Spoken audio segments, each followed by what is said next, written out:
کسی کا کوئی لحاظ نہیں، سب کے لیے ایک قانون اور ایک مساوی حقوق اور سب کے لیے ایک سا درجہ رکھا ہوا ہے۔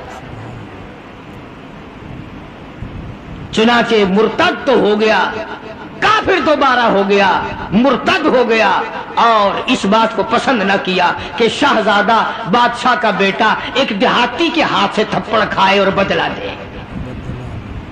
تو سیدنا فاروق اعظم رضی اللہ تعالیٰ عنہ نے یہ ثابت کر دیا کہ مسلمان بادشاہ کے سامنے، مسلمان عدالت کے سامنے تمام چھوٹے بڑے امیر غریب ایک ہیں، یہاں کسی کی چھوٹے بڑے کی رسائی نہیں ہونی چاہیے۔ بلکہ عہد فاروقی نے اس قسم کی مثالیں قائم کی،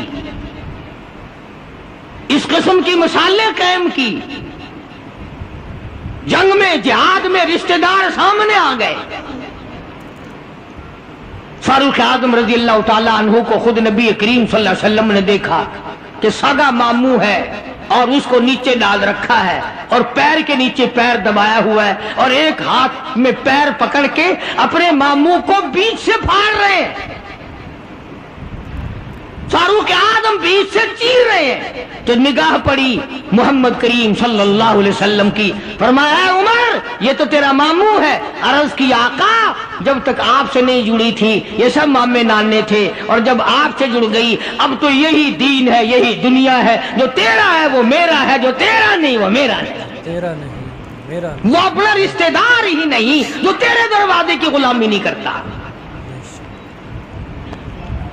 عرض یہ کرنا چاہتا ہوں کہ ہم لوگ اپنے آپ کو جنت کے وارث بنائے پھرتے ہیں، جنت کے ٹھیکیدار بنے پھرتے ہیں، نماز کی پابندی ہم نہیں کرتے، قرآن کریم کی تلاوت کو ذوق شوق سے ہمارے یہاں نہیں رواج۔ میں تو دیکھتا نہیں کہ کوئی عورت دن میں منہ بناتی ہو کہ آج ہمارے گھر میں کسی نے تلاوت نہیں کی، ہمارے گھر میں آج لعنت برسی ہوگی رحمت کے بجائے۔ پورے سال میں اگر گھر میں قرآن کی تلاوت نہ ہو، عورت کو افسوس نہیں، مرد کو افسوس نہیں، بڈھی مائی نہیں افسوس کرتی، کوئی چھوکری افسوس نہیں کرتی کہ ہمارے پورے گھر میں قرآن پڑھنے والا ایک بھی نہیں، اور یہ آج نہیں پڑھا گیا۔ کیوں نہیں پڑھا گیا؟ نماز کی طرف سے کوئی افسوس نہیں کرتا۔ ظلم و زیادتی کر کے گھروں میں کتنا ہی لا کے دے دو، کوئی یوں کہنے کو تیار نہیں کہ تمہیں یہ ملا کیسے ہے، تم نے یہ حاصل کیسے کیا ہے۔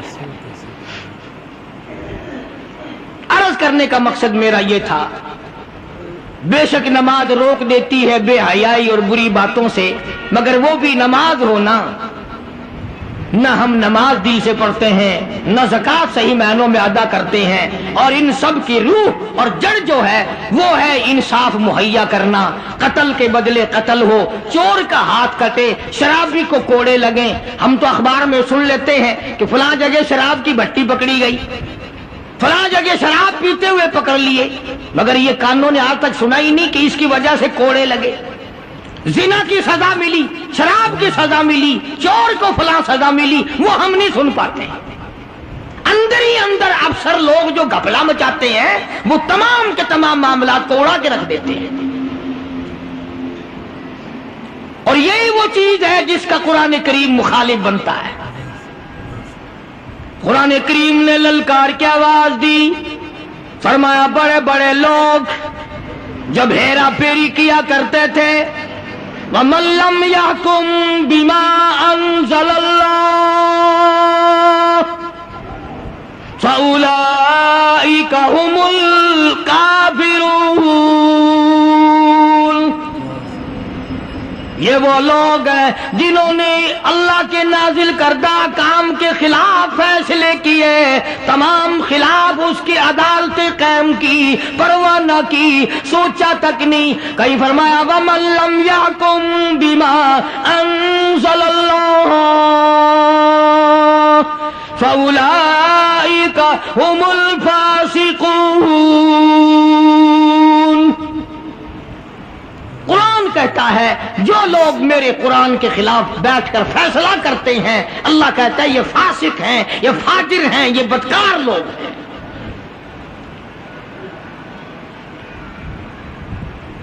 میرا عرض کرنے کا مطلب منشا یہ ہے کہ ہم ایک طرف سے اپنا دامن صاف کرتے ہیں تو دوسری طرف سے گندگی آلود رہ جاتا ہے. اگر مرتے وقت یہی حال ہوا تو ناکام ہو کر کے مریں گے. صحابہ کرام نے ان تمام گتھیوں کو پہلے سلجھایا اور اپنی زندگی کو ایسے بنایا کہ مرتے وقت صحابہ کرام کی طرف کوئی انگلی نہیں اٹھا سکتا تھا. انگلی نہیں اٹھا سکتا تھا صحابہ. حقوق العباد کے بارے میں بھی، حقوق اللہ کے بارے میں بھی کوئی چیز ان کو پیچھے نہ رکھ سکی. میں یہ نہیں کہتا کہ وہ معصوم عن الگناہ تھے، گناہوں سے پاک تھے. ایک مثال پیش کر دوں. گناہ بھی ہوا تو کیسے ہوا؟ صحابہ کرام میں سے اگر گناہ بھی ہوا تو اس کا کیا طریقہ کار اختیار کیا؟ ایک عورت ہے، اس کو کسی نے شراب پلا کر اس سے بدکاری کی، اسے حمل رہ گیا، پیٹ رہ گیا. مسجد میں بیٹھے ہو، خدا کا واسطہ دے کر کہتا ہوں ذرا سوچنا، جب عقل آئی، ہوش آیا، دیکھی کسی نے نہیں، مخبری کسی نے نہیں کی، اطلاع کسی نے نہیں دی، خود چل کر آئی دربار رسالت حضرت محمد الرسول اللہ صلی اللہ تعالی وسلم کے دربار میں، اور آ کے عرض کرتی ہے یا رسول اللہ انی قد ہلکت طاہرنی، کالی کملی والے مجھے پاک کر دے، مجھ پہ اسلام کی حد جاری کر، میں ہلاک ہو گئی، میں برباد ہو گئی، گناہ کر بیٹھی. اسلام کی حد جاری کی سرکار عالم. کتنا خوف ہے اللہ کا، کتنا ڈر ہے اللہ کی عدالت کا. سرکار دو جہاں حضرت محمد الرسول اللہ صلی اللہ تعالی علیہ وسلم نے یوں منہ پھیر لیا، پتہ نہیں کس حال میں عورت یہ بات کہہ رہی ہے.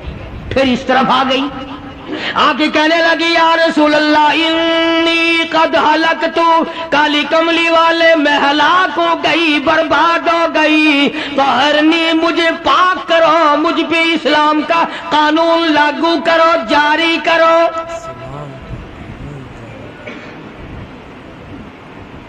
آپ نے فرمایا کچھ پی کے تو نہیں آئی اس وقت؟ کہتے نہیں. کوئی نشہ تو نہیں؟ کہ نہیں. کسی نے تجھے یوں ہی برنگیختہ تو نہیں کر دیا؟ کہتی ہے نہیں. کہنے لگی مجھے حمل بھی ہے. فرمایا اچھا اب حد نہیں تجھ پہ جاری کی جا سکتی، گناہ تو نے کیا، بچے نے تھوڑا ہی کیا، وہ بھی تو ساتھ مرے گا، اس کا جواب عدالت خداوندی میں کون دے گا؟ چلی گئی. بچہ پیدا ہوا، پھر بھی حضور کریم صلی اللہ علیہ وسلم نے اس کے پیچھے کوئی دائی لگا کے نہیں رکھی کہ جب بچہ پیدا ہو پتہ دینا، اس کو فوراً حد جاری کریں گے. بچہ پیدا ہو گیا، پھر خود ہی جھولی میں اٹھا کے لے آئی کالی کملی والے. اب مجھے بڑا ڈر لگتا کبھی میری ہوئی موت آ جائے اور قیامت کے دن مجھے عذاب اٹھانا پڑے. انی قد ہلکت، میں ہلاک ہو گئی، گناہ کر بیٹھی، مجھ پہ حد جاری کرو. فرمایا اس بچے کو دودھ کون پلائے گا؟ لے جا اسے، جب یہ دودھ چھوڑ دے گا پھر تجھ پہ حد جاری کریں گے. پھر چلی گئی. 2-4-6 مہینے کے بعد بچے کے ہاتھ میں اندازہ لگا صحابہ کرام کا خوف خدا دیکھ، سرکار مدینہ صلی اللہ علیہ وسلم کے غلاموں کا تقوی دیکھ، پرہیزگاری دیکھ، ان کا دنیا میں گزران دیکھ. 2-4 مہینے کے بچے کے ہاتھ میں ٹکڑا دے کر اور لا کے حضور کی خدمت میں بٹھا دیا اور ہاتھ جوڑ کے کہنے لگی کالی کملی والے آج واپس نہیں جاؤں گی، اب تو یہ روٹی کھانے لگا ہے، یہ میرے منحوس قدم اللہ کی پاک زمین پہ نہیں پڑنے چاہیے.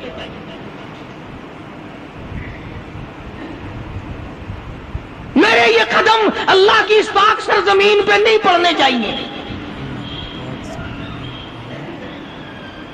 بلانے کوئی نہیں گیا، گرفتار کر کے لانے کوئی نہیں گیا، صرف خوف ہے آخرت کا، ڈر ہے دل میں قیامت کا، اللہ سبحانہ و تعالیٰ کے قرآن پر ایمان ہے. تو گناہ بھی اگر کسی سے ہوا تو یوں کرتا تھا گناہگار، آج کی طرح تو نہیں ہے، الٹا چور کوتوال کو ڈانٹے، جتنا زیادہ بدماش اتنا ہی زیادہ اور اوپر کو چڑھتا ہوا، اور ہم سب اس کی تائید کرتے ہیں، بڑے بڑے ایماندار دیکھتے، ہم بھی تم میں ہی ہیں، ہم کون سے تم سے باہر ہیں۔ اگر کسی غریب پہ ظلم ہو تو ایک نیڑے نہیں آئے گا۔ ایک موٹی سی مثال دوں، خدا نہ کرے اگر سڑک پہ ریڑی والے اور کار والے کی ٹکر ہو جائے، کار والے کے ساتھی بنیں گے سارے، ریڑی والے کو کہیں گے تو اللہ سی سیڈ نہیں دینی سی، صاحب بہادر نو صاحب آ رہا تو کار نو سیڈ دینی سی نا، تیری غلطی ہے۔ یعنی کمزور کا ساتھ نہیں دینا، طاقتور کا ساتھ دینا، یہ ہے قوم کی سب سے بڑی بے ایمانی۔ بھلا کوئی پوچھے کار والا تیرا ماما لگتا ہے، صرف لحاظ ہے اس بات کا کہ یہ کار پہ چڑھا ہوا ہے۔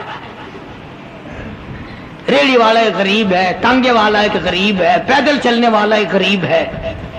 اسی طرح ہر سطح پہ دیکھ لو، طاقتور کا ساتھ دو گے، بڑے کا ساتھ دو گے، چھوٹے کو رگڑو گے، ٹانٹوں کے نیچے پیس کے رکھ دو گے، لیکن یہ سب کچھ دنیا میں کرو گے، میں آخری بات کہتا ہوں، موت آئے گی اور تمام کو چبا کے رکھ دے گی۔ موت آئے گی، تمام کو چبا کے رکھ دے گی، نہ اس نے بڑوں کو چھوڑنا ہے، نہ اس نے غریبوں کو، نہ امیروں کو، تمام کو کھا کھا کر اس نے خاک کر دیا۔ اس لیے ہم اپنی زندگی میں غور کریں اور اپنے آپ کو سنبھالا دیں۔ مرنے سے پہلے پہلے جو کچھ کر لو گے وہ تمہارا ہے، مرنے کے بعد کتنے ہی پچھتاؤ، کتنے پشیمانی کا اظہار کرو، کچھ نہیں بن سکتا۔ اللہ پاک مجھے اور آپ کو ایمان کی دولت عطا فرمائے، کلمے اور سرکار مدینہ صلی اللہ علیہ وسلم کی عظمت محبت غلامی کی دولت عطا فرمائے۔ وآخر دعوانا ان الحمدللہ رب العالمین۔